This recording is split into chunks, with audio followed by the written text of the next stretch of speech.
இதுல 11 துறைகள் இருக்கு. இன்னொரு திருக்குறள் இருக்கு, யாதாரும் நாடாமால் ஊராமால் என்னொருவன் சாந்துணையும் கல்லாதவர். அவ்வளவு திருக்குறள்ல அத்தனை துணையத்தை போட்டவரு இந்த கற்க கசடரை போடுறது ஏன்? கற்க துணையெழுத்து இல்லை, கசடரை இல்லை, கற்பவை இல்லை, கற்றவன் இல்லை, நிற்க இல்லை, அதன் தகை இல்லை. ஏன் தெரியுமா? கல்வி கற்றவனுக்கு எவன் துணையும் தேவையில்லை, அவன் தன் சொந்த காலில் நிற்பான். அவ்வளவுதான். நீங்க புதுசு புதுசா சேர்த்தா ஒன்று வள்ளுவர் சொல்ல மாட்டாங்க, வேண்டாம் நீங்க சொல்றா தானே, உன் அறிவு பொறுத்தா திருக்குறள் சிறப்பா விளங்கும். அதனால நீங்க கேட்ட மாதிரி பெற்றோர்கள் குழந்தைகள்கிட்ட பேசணும். அப்பா உனக்கு இது தெரியுமா அப்படிங்கணும்.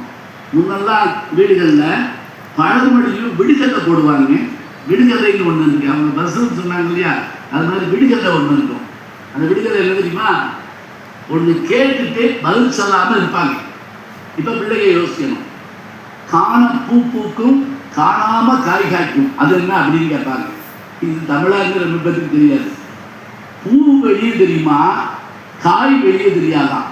அப்படி ஒரு தாவரம் இருக்கு, அது என்ன அப்படின்னு கேள்வி கேட்பாங்க. இது விடுகதை. அது அதுக்கான பதில பிள்ளை சொல்ல முடியலன்னா கிடைச்சது சொல்லுவாங்க. கடலை இருக்கு இல்லையா, மல்லாக்கட்டன்னு சொல்லுவோம், நிலக்கடலை. அது பூ பூத்தா கீழே நிலக்கடலை தயாராகிடுச்சுன்னு அர்த்தமா. காண பூ பூக்கும் காணாமலே காய் காய்க்கும். அதான் இப்போ பாருங்க, ஆன்சர் சொல்லாமல் இருக்கிறப்ப அவங்க சிந்திக்கிறாங்க. அழகா சொன்னாங்க, அவங்க சிந்திக்க விடாம செஞ்சிருச்சு. எல்லா உபகரணங்களும் சேர்ந்து நமக்கு சிந்தனையை நிறுத்திடுச்சு. அதை மாற்றணும். ஏன் இங்கே ஜெயிக்க முடியாதாங்கிறாங்க, ஜெயிக்கிறாங்க. அது கண்டுபிடிச்சது நம்ம தானே, அது ஜெயிக்க முடியாதா? அது ஒரு இடத்துல நின்று போகும்.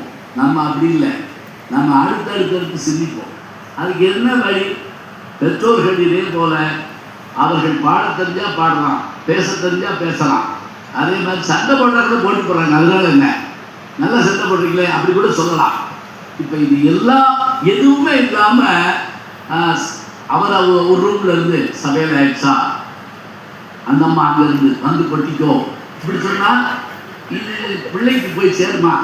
இல்லை. இப்போ பேசுறதுக்கு ஒரு மெசேஜே போடுறாங்க, ரெடியா, ரெடி வாங்க, அவ்வளோதான். அதனால பேசணும், தமிழ் பேசணும், கொஞ்சம் தெரிஞ்ச பாட்டோ கதையோ கேட்கணும், கொஞ்சம் விடுகதை போடணும், அவங்களுக்கு தெரியலன்னா சொல்லிக் கொடுக்கணும்.